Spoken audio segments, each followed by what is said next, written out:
Welcome to DT Kane's Epic Fantasy Book Club. I'm DT Kane, author of the epic fantasy series The Aggersfar Saga and the spoken books Uprising. Each week, I read from one of my novels, discuss my writing process, answer your questions, and have general discussions about fantasy fiction. It's like a book club, except I do all the work for you. Find show notes, info about all my novels, and much more at dtkane.com. Here's the show.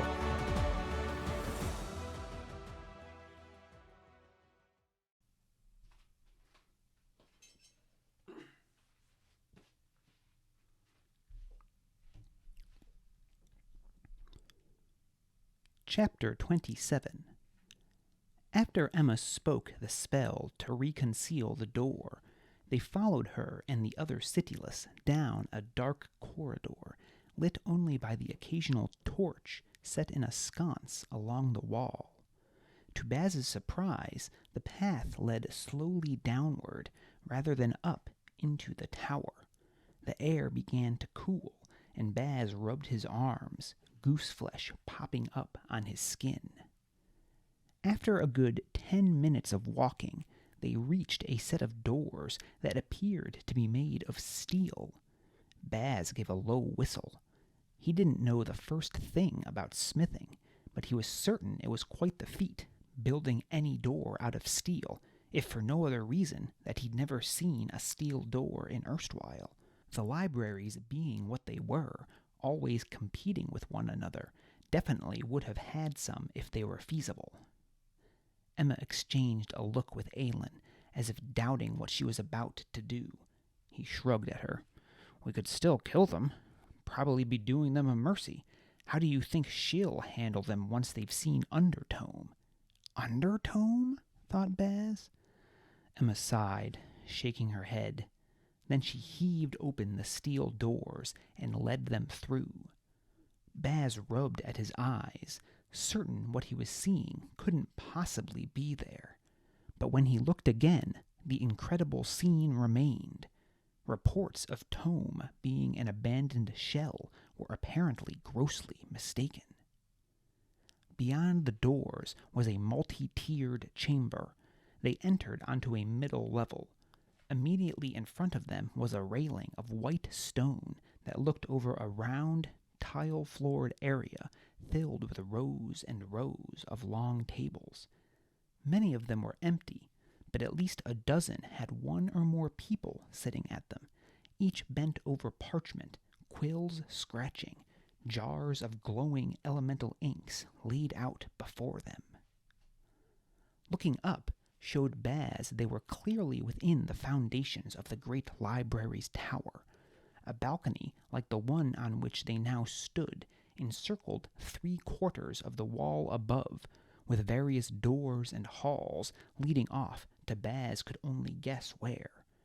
There were several groups of what appeared to be teachers and small children clustered on the upper balcony. Each child had a slate and was scratching onto it as the adults spoke. It looked like they were learning how to write. The whole space was illuminated by light streaming through holes cut in the high ceiling and vents along the walls. It didn't appear to be torchlight or even some sort of spell for perpetual glow, but rather natural daylight, though Baz couldn't fathom how that was possible this far underground.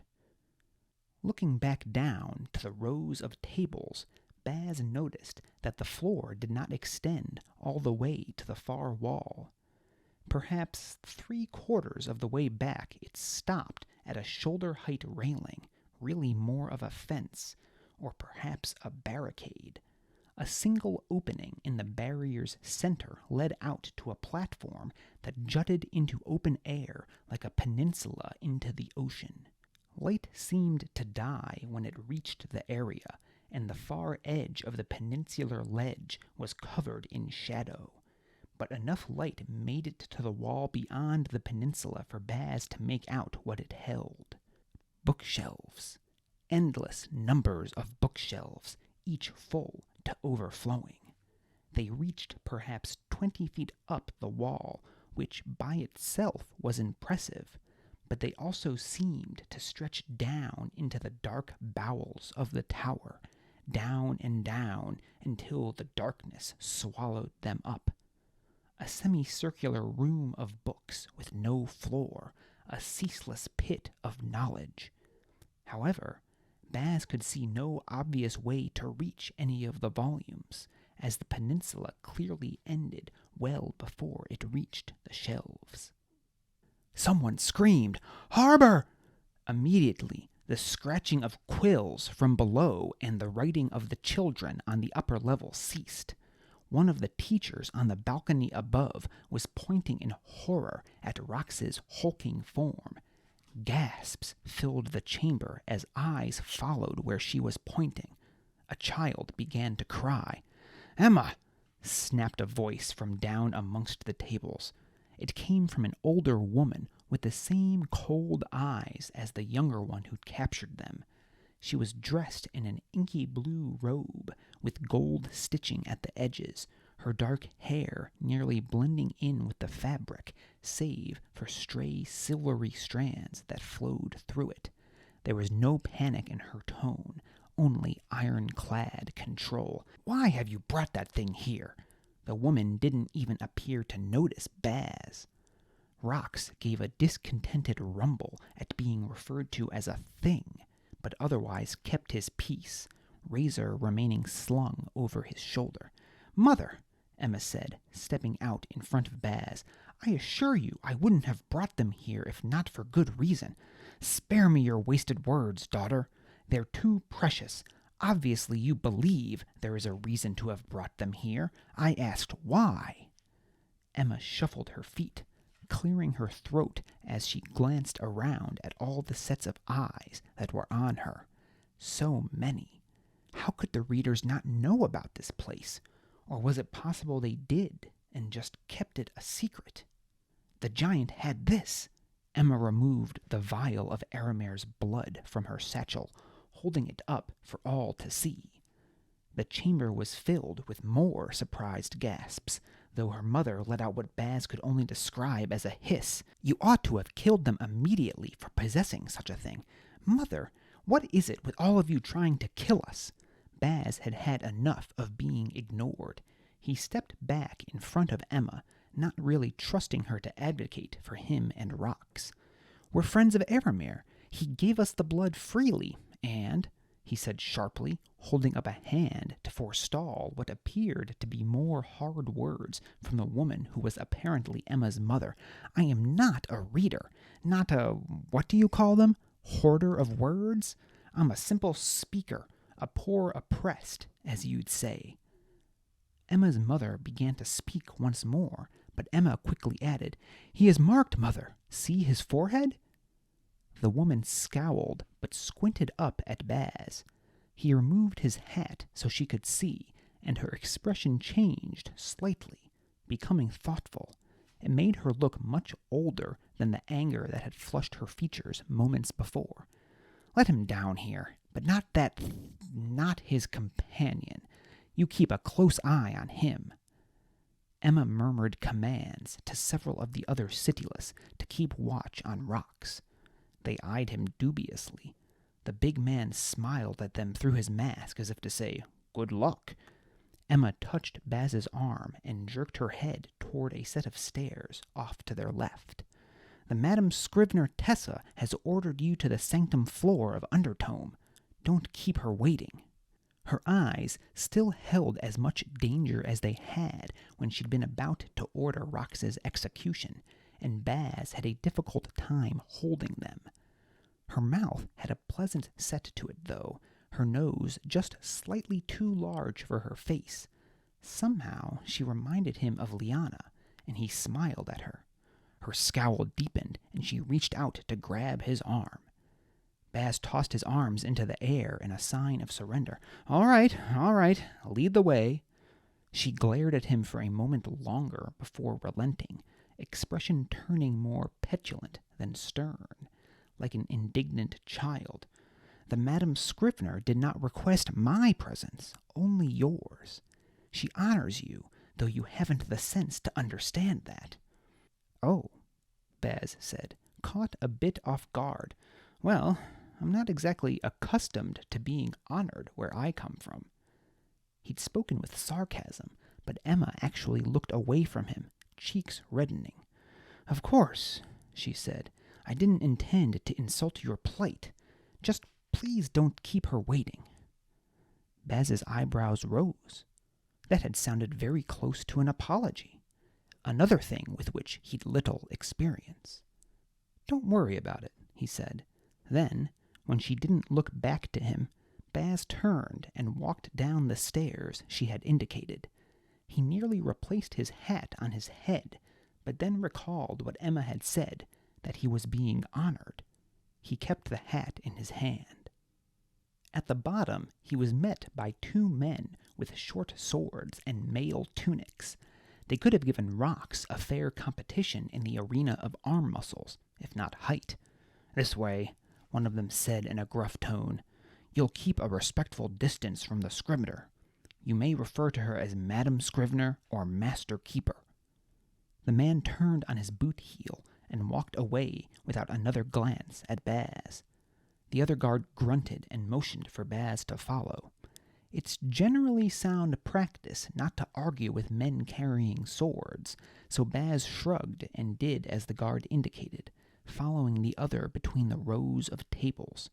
The eyes of the men and women sitting at the tables followed him with apparently great interest as he approached Emma's mother, Tessa. The lead guard stopped a few steps from the woman. Baz made to step up alongside him, but the other guard grabbed his shoulder, stopping him at what was closer to shouting distance than reasonable conversing distance. "You may leave us, Palmer," Tessa said to the lead guard. The two men shared a glance. Then Palmer said, "As you wish, Madam Scrivener. We'll be where we always are if you need us." She nodded to them with a curt smile as they departed, then turned her hard eyes on Baz. "So you're a speaker." Baz was slightly surprised that she had used that term, rather than oppressed, as Aramer and the other Citiless had. He nodded. It's the late spring, so you'll be from erstwhile, then. Fortune doesn't run its trials until the early autumn, and Enigma won't be back until the winter." Baz raised his eyebrows.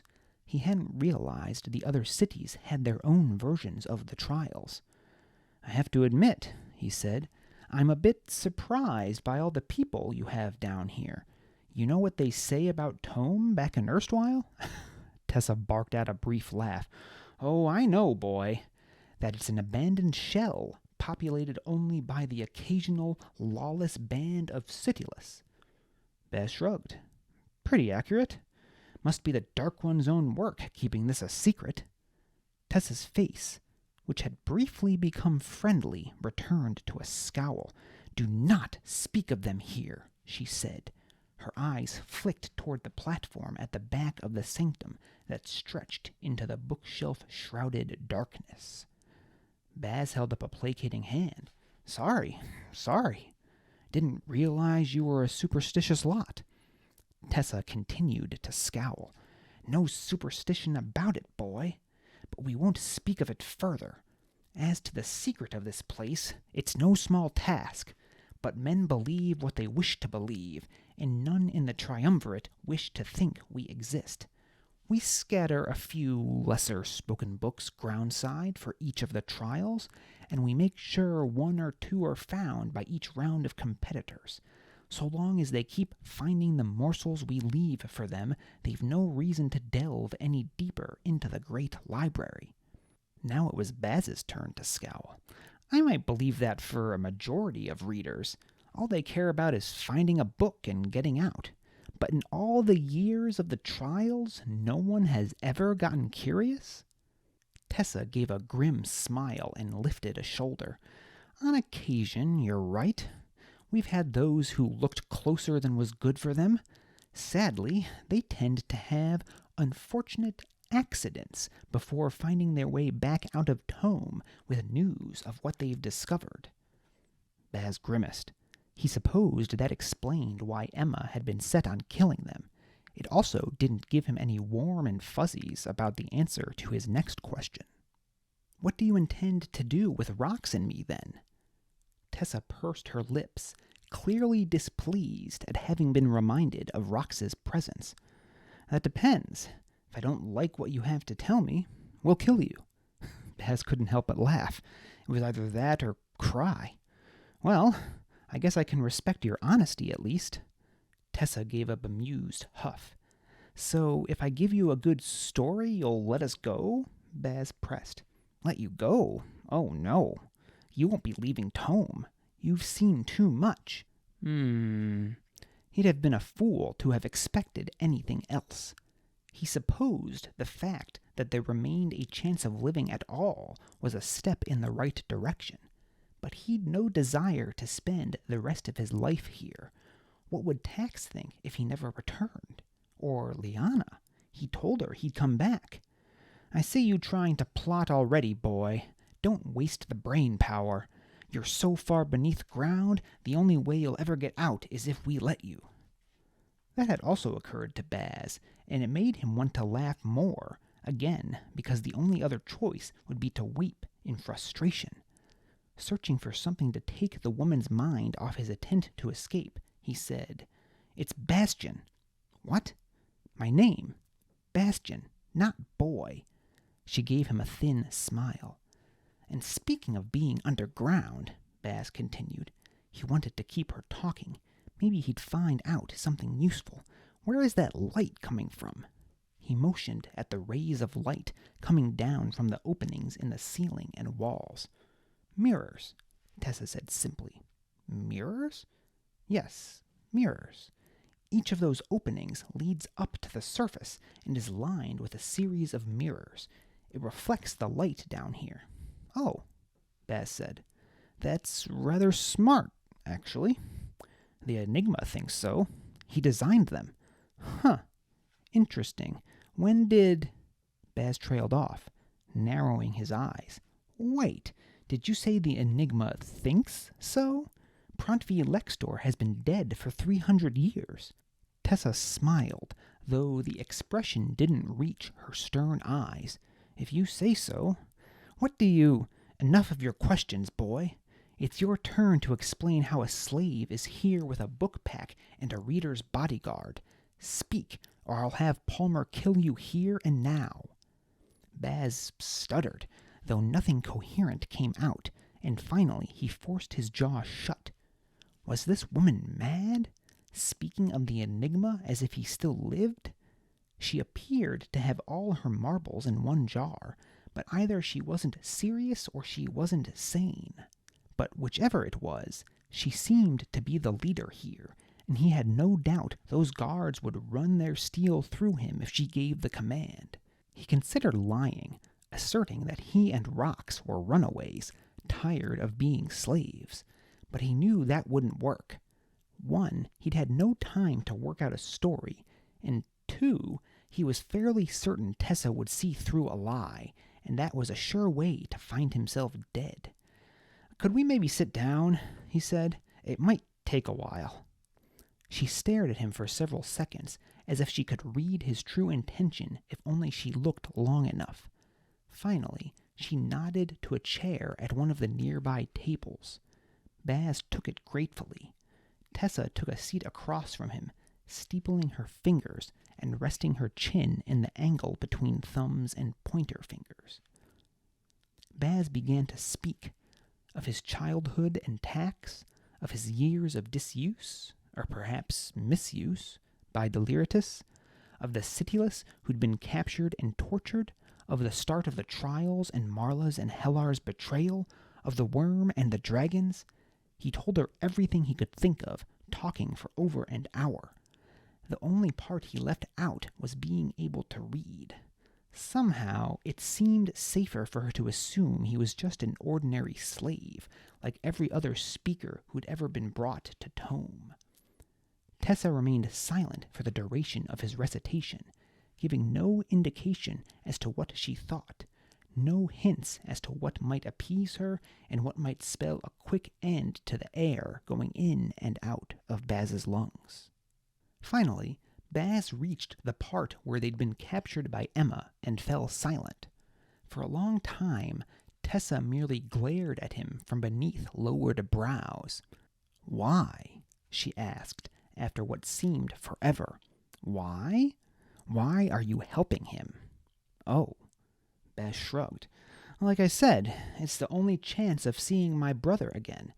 Besides, what else could I have done? Run off into the wilds? You could fight back against those who oppress you." Baz laughed and shook his head. "All right, lady, you sound like my brother." "Yes," she nodded. "Your brother sounds like someone I would like to meet. A shame about his sight." Baz grimaced, but there'd been no malice in Tessa's comment. "He'd probably love it here.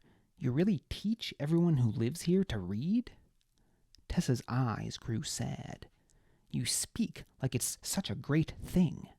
But long ago, it was like that everywhere. Have you ever considered why the readers don't permit anyone else to read?" "Sure," Baz replied. "They're afraid of what could happen if the Illits get their hands on some spoken books. Could start a revolt or something." Tessa shook her head. "Perhaps that's an added benefit, but what chance does a common man have of coming across a single spoken book, much less one they could use to inflict substantial harm on the hoarders of words?" Baz leaned his head to one side, considering. "I see your point, but then what do you think the true reason is?" "Ignorance," she said. "Let a man learn to read, and he begins to think for himself. That's what the hoarders wish to avoid. An ignorant proletariat is a submissive one. Why did Acktus Torchsire destroy just as many books as he confiscated during the second burning? Because the more knowledge there was in the world, the greater the chance that it would fall into the hands of the very people he wished to oppress. He reduced that chance to as close to zero as he could manage." "Tex really would like it here," Baz muttered, seeing clear parallels between her views and his brother's own. "Why do you say that?" Tessa asked. Baz shook his head. "It doesn't matter. What does is whether I've satisfied you. You still going to kill Rox and me?" "No," she replied slowly. "That is, not if you'll agree to stay and help us." "Help you?" Baz asked. "Seems like you'd be putting a lot of faith in us not sticking around for a bit, then trying to escape." Tessa laughed, though it held pity rather than mirth. "And where, scribes tell, would you escape? You're surrounded by ruins, then the weeping plains beyond, which is populated solely by men and women who support my cause." Baz drummed his fingers on the table. She had a point. Maybe if they could get up to the surface once more, Aramare would get them away from here. Then again, these people seemed to know the book dragon. Baz might not find him nearly so helpful if this Tessa woman told Aramare that he and Rox were a threat. But there had to be some way out of this. He just had to keep her talking until she said something he could use. "What is it exactly that you're doing that I'd be helping you with?" "Continuing the scribe's great work," Tessa said, "finishing the books of power they had nearly completed before the burning." Baz compressed his lips at that, looking over Tessa's shoulder to the wall of bookshelves beyond her. "Seems like you have plenty of books already." Tessa followed his gaze, shaking her head. "Once," she said, "that wasn't a pit, but a wondrous canyon that stretched so far into the earth you couldn't see the bottom, not due to darkness, but due to the limits of man's ability to comprehend its vastness. The light reached down into its depths, and book dragons spent their days retrieving volumes for orators and students and researchers alike, and, as hard as it might be for you to imagine now, even for ordinary men and women who simply wished to read for pleasure." "Reading for pleasure?" Baz asked. He tried to think of how much one could learn if permitted to read for the simple joy of it. for the sole purpose of acquiring knowledge. He shook his head at the profundity of the thought. It seemed a complete impossibility. Somehow, that thought made him sad. Tessa nodded, seeming to grasp the thoughts going through Baz's mind. Today, we do still have some books accessible to us, probably enough that we'd be considered the wealthiest library in all the triumvirate. But these volumes here aren't counted among them. They are lost to us, as is most of the great library. I don't understand, Baz said. I mean, I guess you don't have the book dragons any longer to help you get down there, but couldn't you build stairs or a ladder or something? That's so many books to just leave sitting. Tessa's expression was bleak. Forgive me. Opportunities to speak to someone who lives outside Tome are extremely rare, and it is easy to forget that knowledge I take for granted is totally unknown to one such as yourself. What knowledge? Baz said haltingly, suddenly unsure whether he wished to know the answer.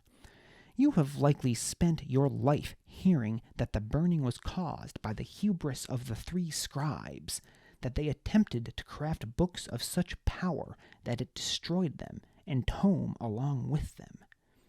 Baz shrugged. That wasn't exactly how a conservator would have put it. Liana would probably be offended by that summation of Oration's history, actually. Baz, though, was much more agnostic when it came to the scribes. Sure, that's essentially what our histories say. Tessa nodded. Well, that is not what occurred. The scribes weren't writing books of any special power, but rather translations. Baz scrunched up his face in confusion. Translations of what? The languages of the Trinity into the common tongue, she said. The scribes had a vision, one language that could unlock all powers of the Trinity. Just one language for all to learn and have equal opportunity to the power the books hold. The equities. That's what the scribes called the spoken books they were writing in the common tongue. Huh, Baz said. It's a nice thought, I guess, but hard to offer all an equal opportunity when only a few are born bound to the books and able to use them. Tessa shook her head. You have been blinded by the ignorance to which the readers subjugate you. What do you mean? What do you think I mean? Baz shifted uncomfortably in his seat, looking down at the tabletop. It was polished so finely that he could see his reflection looking back at him, the brand on his forehead that he'd been covering with his hat for much of the journey, standing out like a warning. Tessa was challenging everything he'd thought he'd known about the world. You mean, he said, still looking down at the table, his voice a little louder than the turning of a page, that anyone can learn to call upon the book's power? Yes, Tessa said, and for the first time her voice seemed to hold a note of compassion. Baz took a long breath. For some reason, his thoughts jumped to that foolish man who'd nearly dropped his front door on him. How pathetic that ruddy-faced man had been, unable to accomplish a task even so basic as the upkeep of his own home without seeking the help of a reader. They were told that was just how life was, that only a few were born bound to the spoken books. But if what Tessa said was true, then it didn't have to be that way. All those ordinary folks in erstwhile, in all of Oration, were suffering for no reason other than the reader's obsession with power and the oppression that went along with it. But how? He asked. Wouldn't people naturally figure it out? How would they do that? Tessa asked.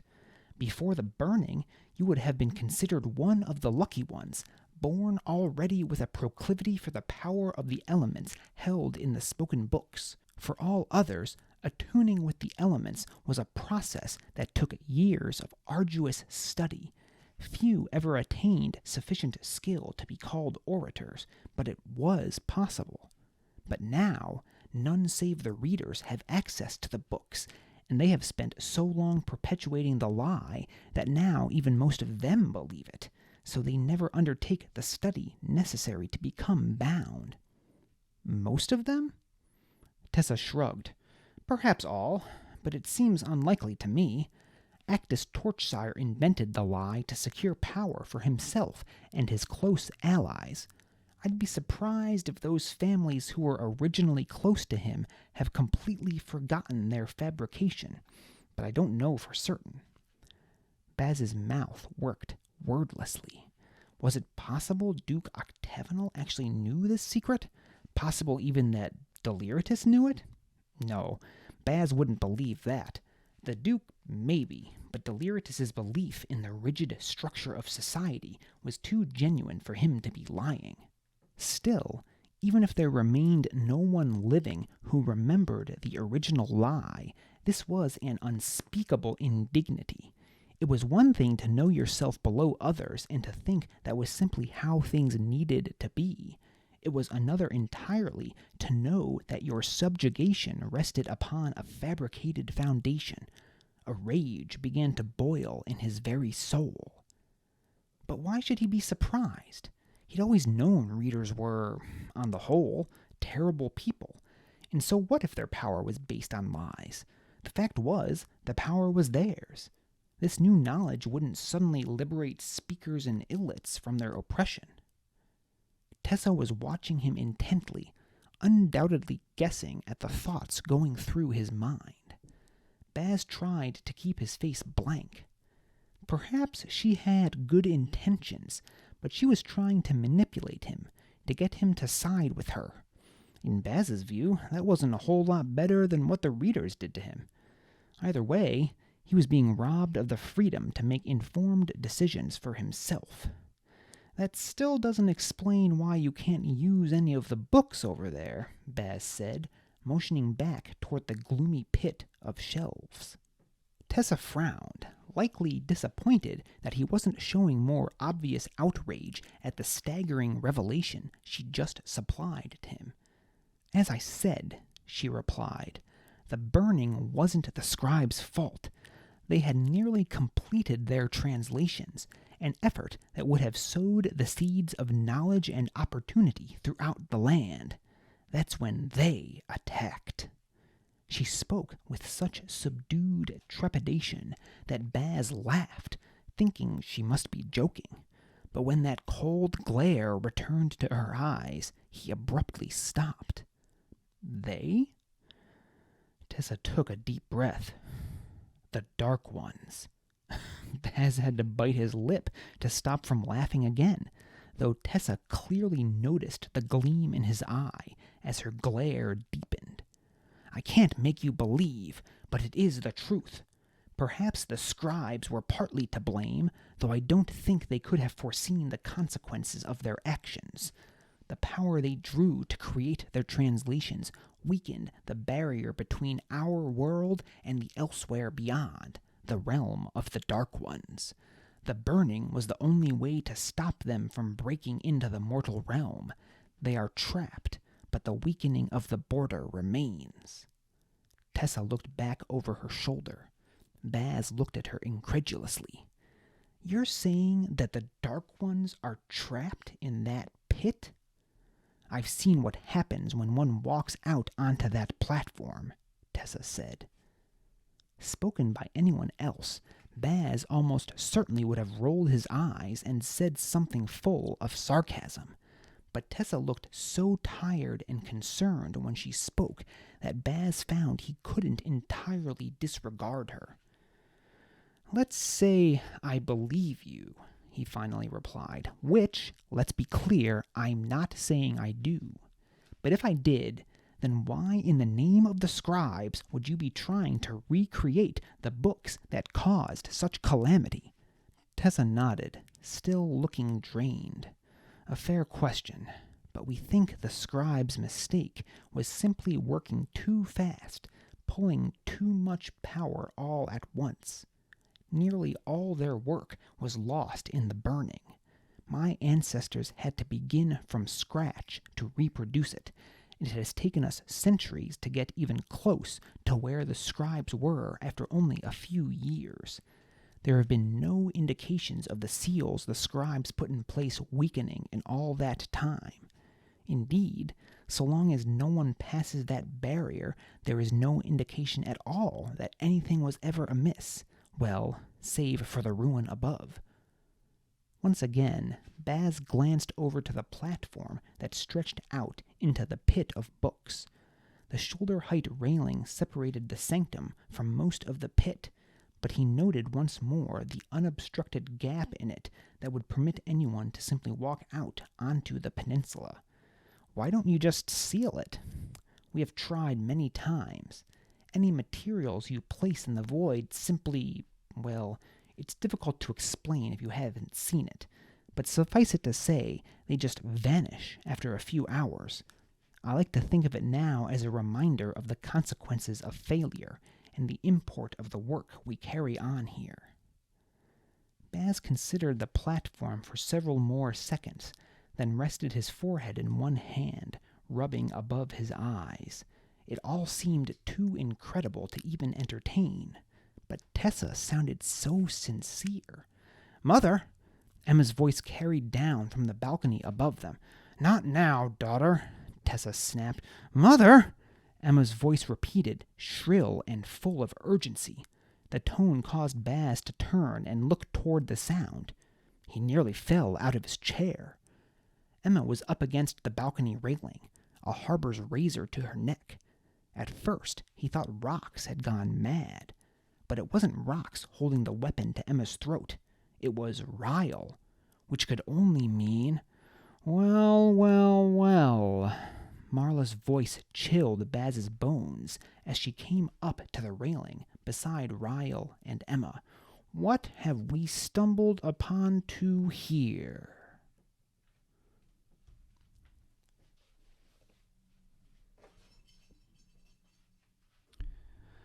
All right, welcome back to D.T. Kane's Epic Fantasy Book Club. Today is June 12th, 2022. As I record this is episode number 22. It's really good to be back with all of you. I know you've had a new episode each week, but for me it's been about 3 weeks since I sat down to record a conversation with all of you, since I was away in Europe and had pre-recorded some episodes. So good to be with all of you once more. Thanks for all the downloads while I was away. I was definitely glad I posted all those episodes, because it seems like lots of you out there are eager for podcast episodes. So thanks for that. And if you are enjoying the show, consider leaving a quick review on Apple Podcasts or Spotify or wherever else you may be listening to this. Just real quick, the personal update, as we always start with. I had a blast in Europe, as I'm sure you might expect, and I could probably talk to you all about it for the remainder of the episode here, but I am aware this is not a travel podcast, so I'll limit myself to just a couple highlights from each of the 3 countries that I went to. So if you're planning a vacation and want to hit Ireland, Paris, and or Brussels, here is what I would recommend. And if you have any more detailed questions, feel free to shoot me an email. I would be happy to discuss any of these locales with you in more detail. So in Ireland, you'll most likely start in Dublin, and as stereotypical as it may sound, the Guinness Storehouse tour is definitely a highlight, particularly the Gravity Bar, which is at the very top of the storehouse. So you don't really tour the brewery at Guinness. I haven't looked into this extensively, but I don't think they actually give tours of the production facility. The storehouse is more like a Guinness museum, and it's 7 stories tall. And at the very top there is, and this is on the 7th floor, which is the very top of it, there is a bar called the Gravity Bar, which is a play on some beer-making terminology. We don't need to get into that. But it has 360-degree views of the city of Dublin up there, so it's a really awesome place to have a beer. A pint is included with your admission to the storehouse, so definitely got to go up there and check it out. Even if you are not a beer drinker, it is worth going up there just to see the views.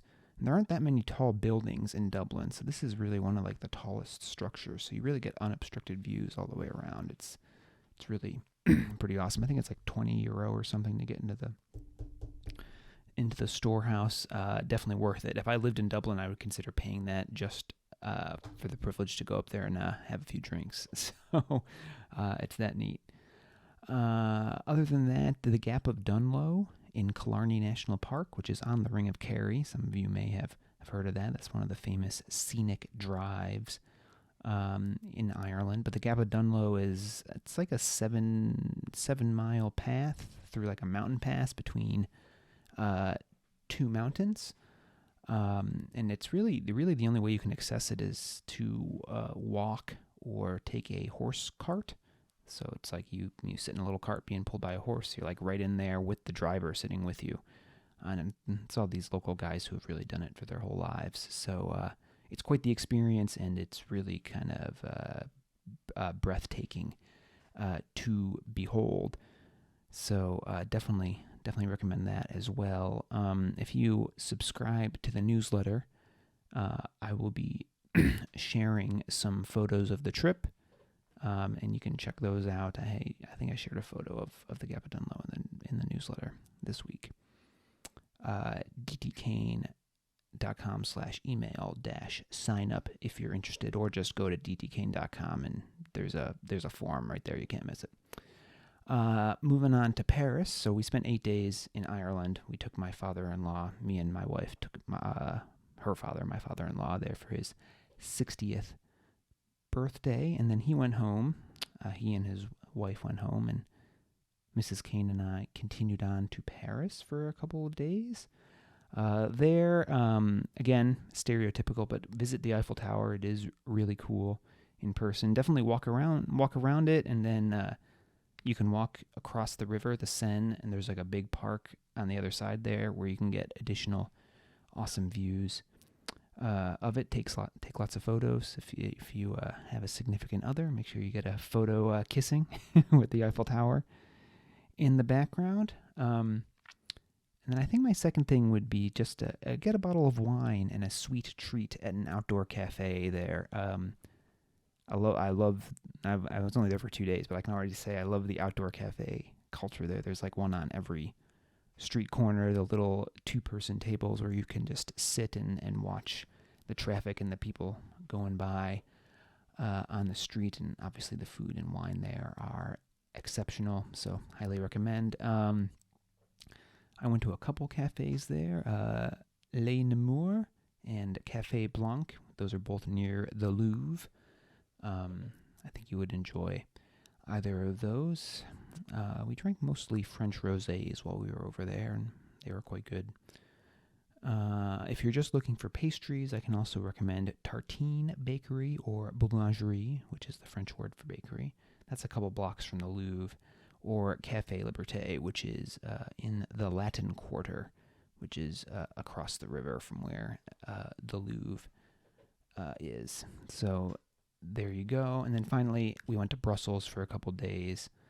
The beer there was awesome. If you need any beer recommendations, happy to give those to you. But my 2 highlights there are the Atomium, which I wasn't really familiar with before I was researching what to do in Brussels, but it's kind of like the Eiffel Tower of Belgium. That's what they call it. They built it for the World's Fair back in 1958, I believe, and it's cool. It's this really tall, several 100-foot tall sculpture of a atom that you can go inside. It's made of aluminum, thus atomium. You can go inside, and you can take an elevator all the way to the top and see 360-degree views of Brussels and the surrounding area. And then there's also, there's the, guess they're protons and neutrons, and I don't know. I'm not very good at science, but it's got a bunch of spheres. So you go all the way to the top, and then you go back down, and then you kind of go up again, and there's like some exhibition halls in it where they have some art exhibits that were cool and interesting to look at. So definitely worth a trip over to the Atomium in Brussels. And then, of course, you need to get your Belgian waffle while you're over there. The Liège waffles are the ones that I like. They're kind of they're shaped more like a crescent than a rectangle. They've got the special pearl sugar in them that melts when they're cooked. Get it with some dark chocolate sauce over them, and you will not be sorry. My wife and I went to Les Funambules. I don't know. I tried to learn a little French over there, but I'm not sure about that. But it's the waffle place right next to the Mannequin Piss, which is the famous statue of the little boy peeing. That's in Brussels, and this place is right around the corner from it. All right, so there you go. Probably already went on for too long about that, but it was a great trip, and I hope you enjoyed reliving a few minutes of it with me. Anyway, but like I said, happy to dispense any travel advice if anyone is interested, or at least travel experiences. Obviously not a travel agent over here. Real quick on the writing front, it's been a busy week. Pro tip: don't schedule a novel release for 12 days after you get back from vacation. It's a good recipe for a frantic week when you get back.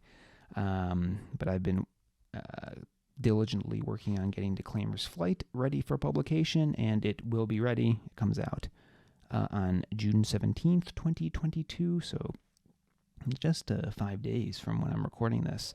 You can still get your pre-order in if you want, to be sure you're one of the first people to read it, and the more pre-orders I get, that helps out the launch day success. So if you think you're going to read it anyway, consider getting a pre-order in. I'll try to remember to drop a link to the pre-order in the show notes here. Okay, so let's get into it. Chapter 27, definitely one of our longer chapters, so a whole lot to talk about here. Let me get a sip of tea before we launch in. All right, great. So Undertome, our first heading here. So just to reset the scene, recall in the last chapter, Ehma was about Ehma, the Citiless leader, at least the leader of the band of Citiless that Baz and Rox were following. They catch Baz and Rox. She was about to have Rox executed, and then they reveal the dragon blood that Aramir gave them. And that convinced them, well, that and figuring out that Baz was not actually a reader, convinced them that they need to bring them to their actual leader through this hidden door that Ehma revealed. So she takes them down there. It's a long corridor that descends downwards. And she mentions they're going to Undertome. Well, what the heck? What the heck is that? Well, we are about to find out and have an answer for where all the Citiless are living here in Tome. There is a whole little city here beneath the Great Library. Who knew? Apparently not any of the readers, right? As Baz says, reports of Tome being an abandoned shell were apparently grossly mistaken. So, yes, there's a whole hidden society down here. Our heroes, just to set the scene here a little, our heroes enter into the middle of a 3-tiered chamber. They're on a stone balcony, white stone balcony, overlooking a lower level that's full of rows of long tables. And at some of them, there were people sitting writing, bent over parchment, with jars of glowing elemental ink. And then up above, there appear to be living quarters and another balcony that encircles much of the space, where it appears groups of young children are being taught how to write. So this is pretty shocking, right? Based on what we know of the rest of society in oration, there appears to be a whole society down here that doesn't abide by the typical separation of powers, the division between readers and speakers. Now it really seems that the Citiless who was caught back in the beginning, remember, Remember him, the torture scene where he tried to kill Deliritous at the end and Baz saved him. That guy wasn't an aberration, right? They thought it was such a big deal that he knew how to read, but it looks like everyone down here in Undertome is taught how to read and write. So grand implications here for the whole society if this secret gets out, it would seem. But despite all of that, none of that's really the defining feature of the space, right? It's this peninsula-type walkway that extends past a barrier at the far end of the lower level of the chamber. It's jutting out into darkness. It leads out into this dark pit where, as Baz tells us, light seems to die. And the pit is lined with countless bookshelves. In fact, why don't we just take a look at Baz's description here? Bookshelves. Endless numbers of bookshelves, each full to overflowing. They reached perhaps 20 feet up the wall, which by itself was impressive, but they also seemed to stretch down into the dark bowels of the tower, down and down until the darkness swallowed them up. A semicircular room of books with no floor, a ceaseless pit of knowledge. However, Baz could see no obvious way to reach any of the volumes, as the peninsula clearly ended well before it reached the shelves. All right, so next, after Baz takes that all in, we are introduced to the Madam Scrivener Tessa, who turns out to be the true leader of Undertome, and also Ehma's mother. We see the familial resemblance here, or at least Baz tells us we see it. And we can certainly see, too, where Ehma got some of her stern characteristics, as obviously her mother is a hard woman here. She is, she's upset but not frantic, right? When, everyone else kind of freaks out when they see rocks, and, and she's just pissed, right? What is Ehma doing bringing these people down here? Tessa seems to make the same initial assumption as her daughter did, that Baz is a reader, but, Baz butts in his characteristic way, right? Which prompts Tessa to order him down to the sanctum floor, where she is overseeing the Scriveners, who are writing at the tables. What is it they're working on down there, by the way? Remember, they're writing with elemental ink.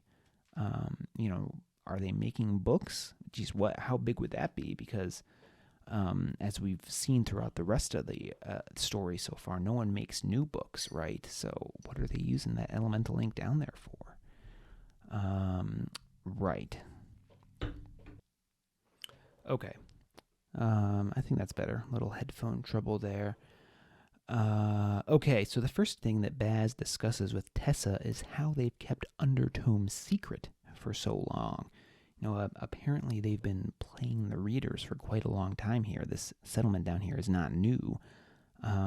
They've got a whole system here. They plant, purposefully, a few spoken books above ground each year, so the trials participants have something to find, and no reason to go snooping around the ruins. In fact, Tessa kind of implies that they make sure a couple of the books are found, right? So actively making sure the trials participants find books and don't go snooping around the ruins where they might find the secret entrance to Undertome. As Tessa tells us, men believe what they wish to believe, and none in the triumvirate wish to think we exist. That helps her keep the secret. People don't want there to be a secret society down here, and she gives them no reason to think that there is one, which I guess is this is kind of a true idea, right? Confirmation bias, that's a real thing, where we tend to pay closer attention to evidence that supports our beliefs than evidence that contradicts them. Tessa is playing that up with the readers here. No one wants to think there's a whole city of cusses living beneath Tome, and she is making sure no one has any reason to think to contradict that belief.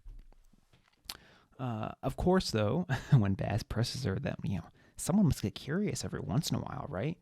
Tessa acknowledges that does happen, But of course, anyone who gets too curious, they seem to have this strange habit of suffering unfortunate accidents before they can leave Tome. So it seems at least some of the deaths during the Acktus Trials are attributable to this hidden underground society, ensuring its secret is kept safe. Right. So that plays right in. Well, what does this mean for Baz? Well, what about me? Are you going to let me go? No. You've seen too much. Right. This is where we get to the meat of Baz and Tessa's discussion. She orders Baz to tell his story. But, regardless of whatever he says in the story, Tessa says he isn't going anywhere because, again, like I said, he's seen Undertone. She can't risk the secret getting out, which obviously this is a problem for Baz. He needs to find this book and get back to Deliritous so he can ultimately get back to Erstwhile and his brother. So Baz's wheels are kind of turning, but he's coming up empty so far on how he's going to get out of this. So he sees really no alternative but to tell Tessa his story, which he does from beginning to end, maybe more than Tessa bargained for, right? Baz says he tells her for over an hour, starting back with Tax being blinded. So what was Baz, like 8 when that happened? So gives Tessa the life story here. The only thing he leaves out is that he knows how to read. Baz, we've obviously seen that he has some trust issues. Probably justifiably so, but certainly has some trust issues. And he is not willing to put complete trust in this stranger yet, especially a stranger who intends to keep him as a prisoner here in Undertome. But whether Baz over-explained or not, Tessa remains silent throughout his recitation. And then interesting, right? After everything that Baz tells her, this kind of fantastic story leading up to this point, the one thing she keys on is, why are you helping a reader? Yeah, after everything, kind of driving home this big conflict that Baz has been having throughout the novel. And obviously this society beneath Tome does not view the readers as the rightful leaders of society, right? And that rhymed just now. That was not intentional. Tessa shows obvious disdain for the readers. Fight back against those who oppress you, Baztian. Baz, of course, rolls his eyes. You sound like my brother. What do you want me? What do you want me to do? I'm just a lowly slave. So their conversation proceeds. You really teach everyone who lives down here to read, Tessa? Tessa becomes sad, kind of, or at least her eyes get sad, right? When Baz asks this, and this it drives home how messed up Oration's society is, right? How truly evil it is to deny the ability to read to most others. As she says, teaching others to read shouldn't be a, quote, great thing. It ought to just be like that everywhere. And why? She goes on, you know why the readers do that, Baztian? Why do you think they prevent others from learning to read? And Baz's like, well, it's, to prevent them from casting spells, right? That's not Tessa's opinion, though. Most common men wouldn't have access to spoken books anyway, so what does it matter if they know how to read? They're not going to have spells. No, Tessa says denying the ability to read creates ignorance. It's a vehicle of oppression. If people can't read, they can't really think for themselves. And if they can't think for themselves, well, they are just going to submit to the will of the ruling class. As she says, an ignorant proletariat is a submissive one. I might have been reading 1984 by George Orwell when I came up with that line. Sounds a little bit Orwellian, but it's really true, right?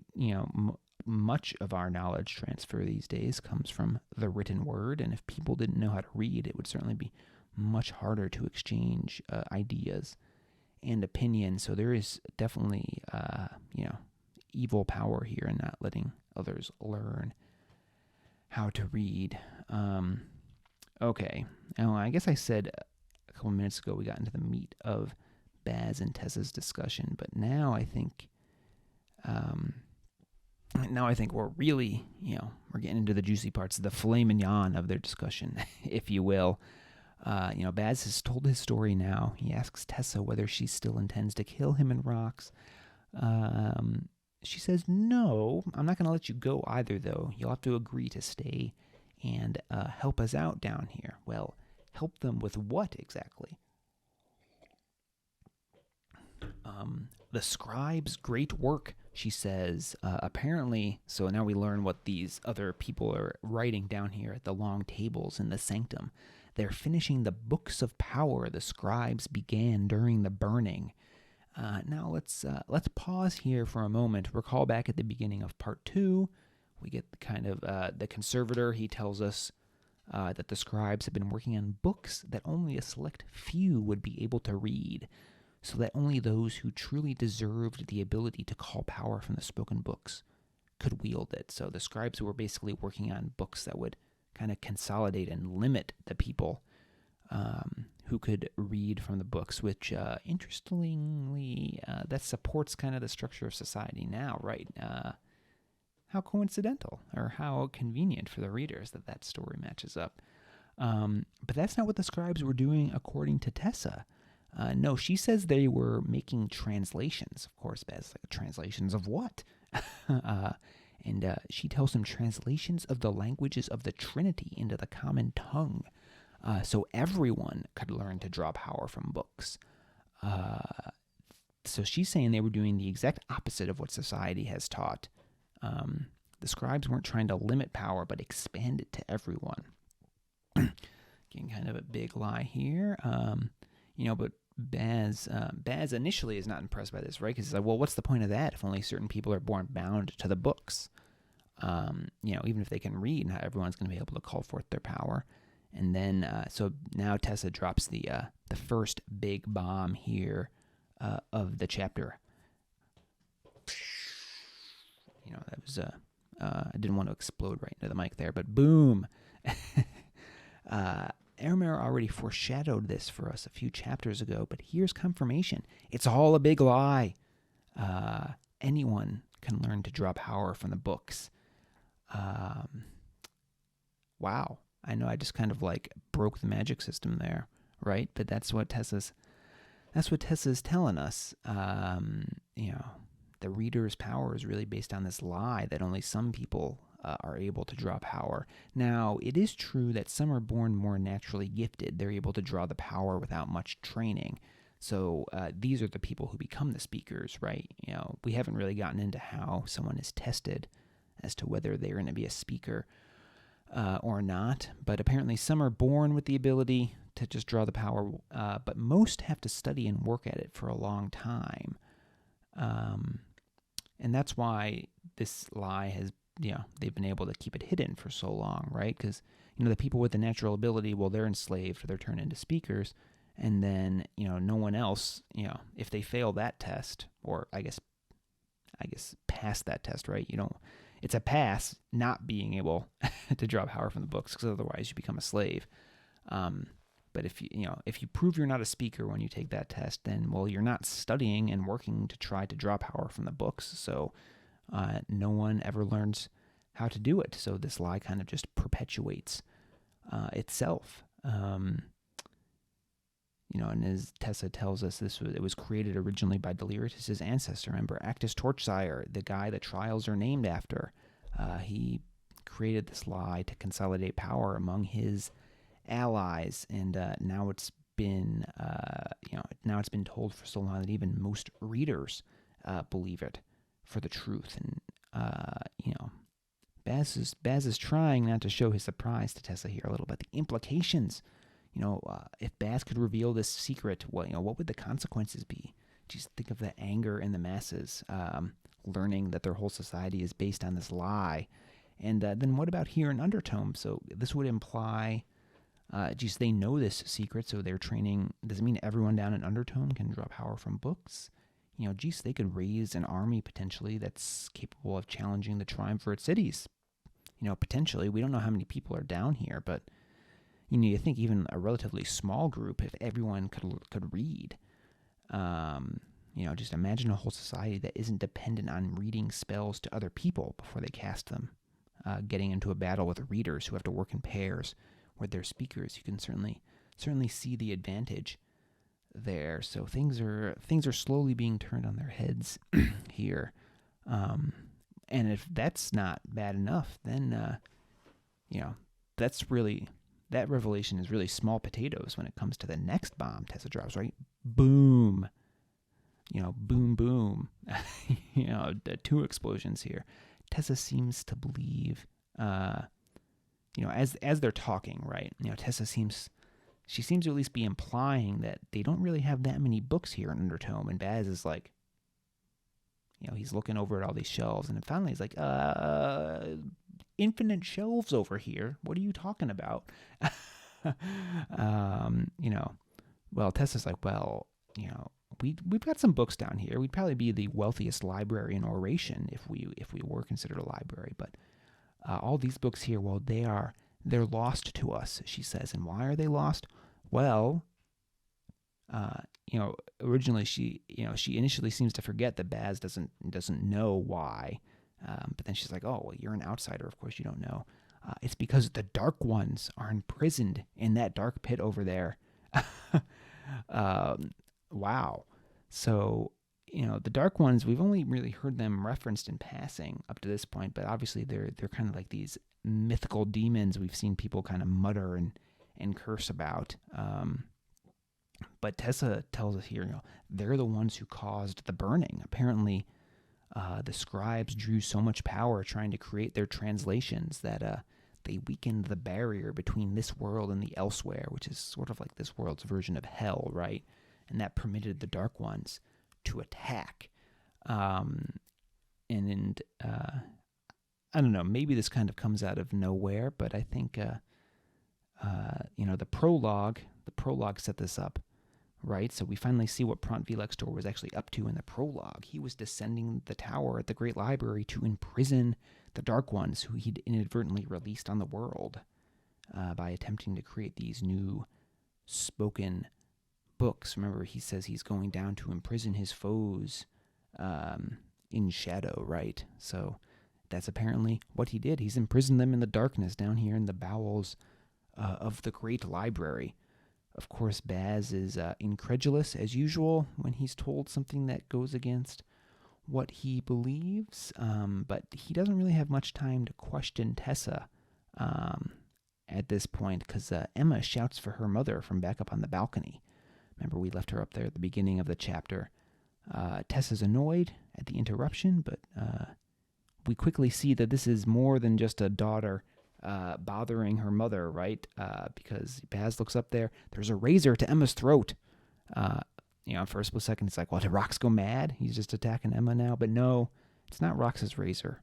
It's Ryle's razor. And, I would forgive you if you forget who Ryle is, but that is Marla's Harbour. And Marla is there too. She has found Undertome. We are finally reunited with the sinister speaker the sinister reader from Kolnar Library. We haven't seen her since she broke Deliritous' leg back towards the beginning of part 2. And that's where we leave it for this week. Just a quick side note. Did you catch there how book dragons they were essentially librarians before the burning, right? Tessa mentions that they spent their days retrieving volumes from the vast pit of books, which, I guess that makes sense, right? Remember back in the prologue again, Aramir was rescuing books. And Tessa also notes how people back before the burning, they used to read for pleasure. Baz is kind of dumbstruck by that, which again, that's kind of sad, right? Reading for pleasure, not even something he's ever contemplated before. Geez, can you imagine being prohibited from reading for the pure joy of it? I assume most of you listening to the podcast are avid readers, so certainly a travesty if I've ever heard of one. So there you go. The footnotes to the analysis there. And that will do it. So next week's homework, we'll be reading chapter 28, which is the climax of the novel. How will Baz overcome Marla's unexpected appearance at Undertome? Well, tune in next week to find out. And that means all we have left is our quote of the week. And fittingly, we got an Irish author here this week. This one comes from Oscar Wilde, who is the author of The Picture of Dorian Gray, among many other things. But I'd say Dorian Gray is fantasy, right? It's certainly not something that can happen in real life. So I'm counting this as a fantasy quote. So there you go. And it fits into my recent Irish vacation. If you are a fan, or, well, I assume you're a fan if you're a newsletter subscriber, but I guess you don't have to be. But if you're a newsletter subscriber, you saw my photo accompanying this quote in this week's newsletter of the statue of Mr. Wilde that's in Marion Square Park in Dublin. And the quote is, "The books that the world calls immoral are books that show the world its own shame." Then I did write a little blurb about this, as I do with all of the quotes now. And it goes something like this.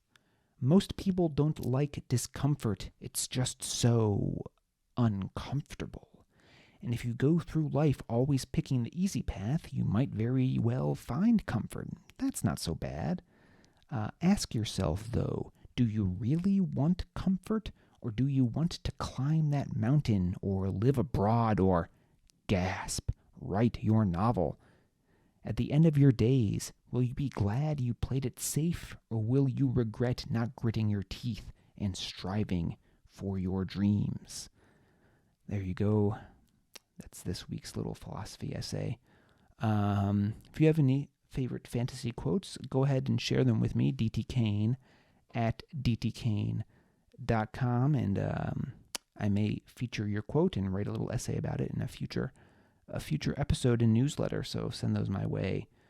And then just closing up again, 5 days until Declaimer's Flight comes out. You can get your pre-orders in if you like. It's on all the major online retailers, and I'll try to leave a link in the show notes for that as well. And then was there something else? Just another one. Like I said, I've seen lots of you doing downloads lately, so thank you for that. I appreciate all the support. And if you do have a moment or two, consider dropping a quick review on iTunes, Spotify, Google Podcasts, Amazon Podcasts, wherever you're listening to this. It does help me out, get me some more visibility. So thanks for that, and thanks for listening. And until next time, this has been D.T. Kane's Epic Fantasy Book Club. Why have you brought that thing here? The woman... Quotation marks mean someone isn't speaking anymore. Pro tip. Tessa gave a grim smile. That would have been a good pun, but that's not what it says. Okay, chapter 27-8. It's the final countdown.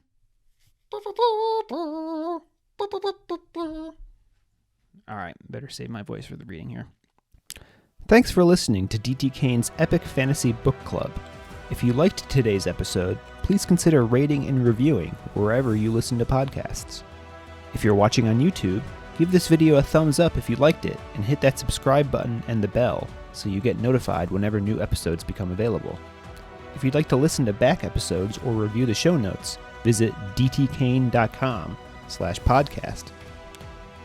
D.T. Kane's novels are available for purchase at most major online retailers, or you can purchase directly from his website at www.dtkane.com/books. You can receive a free short story and sign up for D.T. Kane's mailing list at dtkane.com/email-signup. If you'd like to connect, you can find D.T. Kane on Facebook at D.T. Kane Author or Twitter at D.T. Kane Author, or send D.T. Kane an email at dtkane@dtkane.com. See you next week.